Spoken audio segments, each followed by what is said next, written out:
আসসালামু আলাইকুম দর্শক, কেমন আছেন সবাই? আশা করি সবাই ভালো আছেন। সবাইকে হীরা গার্ডেন এন্ড ব্লগ থেকে স্বাগতম। আমার সামনে মালবেরির মতো যে ফল দেখতে পাচ্ছেন লম্বা লম্বা, সে ফলটি হচ্ছে পিপল ফল। পিপল একটি মশলা জাতীয় ফল। ভারতীয় উপমহাদেশ, ইন্দোনেশিয়া, মালয়েশিয়া এটি বহুল ব্যবহৃত একটি ফল এবং এর পাতা অনেক উপকারী। তো আজকে পিপল চাষের লাভ সম্পর্কে এবং এর মূল্য সম্পর্কে আর পিপল কি কি কাজে লাগে এবং এর গুণাগুণ সম্পর্কে আলোচনা করার চেষ্টা করব। ভিডিওটি না টেনে শুরু থেকে শেষ পর্যন্ত দেখতে থাকুন। পিপল ফল, ইংরেজিতে এটাকে লং পিপারও বলা হয়ে থাকে। এটি হচ্ছে সপুষ্পক উদ্ভিদ। এই গাছটি লতা জাতীয় ভেষজ উদ্ভিদ যা ফলের জন্য চাষ করা হয়ে থাকে। তাছাড়া এর পাতাও অনেক উপকারী হয়ে থাকে।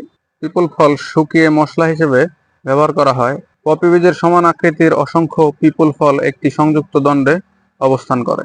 পিপল সম্পর্কে প্রথম জানা যায় প্রাচীন ভারতীয় আয়ুর্বেদ শাস্ত্রের পুস্তকে, যেখানে ঔষধি ও খাদ্যগুণ সম্পর্কে বিস্তারিত আলোচনা করা হয়েছে। অনেকে এটিকে ঔষধের গুণের জন্যই অধিক গুরুত্ব দিয়েছেন। এটি ভারতীয় উপমহাদেশে এবং ইন্দোনেশিয়া, মালয়েশিয়ান রান্নায় এর বহুল ব্যবহার রয়েছে। তাছাড়া এর পাতা ও রান্নার কাজে ব্যবহৃত হয়ে থাকে। কৃমির ওষুধ হিসেবে এটি ভালো কাজ করে। জ্বর কাশি হলে পিপল গরম পানির সাথে খেলে জ্বর ও কাশি কমে। হাঁপানি রোগীদের জন্য এটি বেশ উপকারী একটি ফল।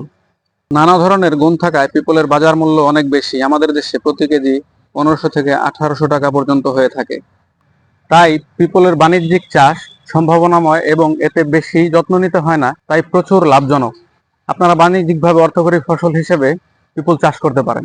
পিপল গাছ আপনার এলাকার কিছু জায়গা থাকে যেখানে পিপল গাছ অনেক হয়ে থাকে, সেখান থেকে নিয়ে চাষ করতে পারেন। এটি হচ্ছে সম্ভাবনাময় একটি মশলা। যাদের বাড়ির আশেপাশে নেই তারা নার্সারি থেকে সংগ্রহ করে নিতে পারেন।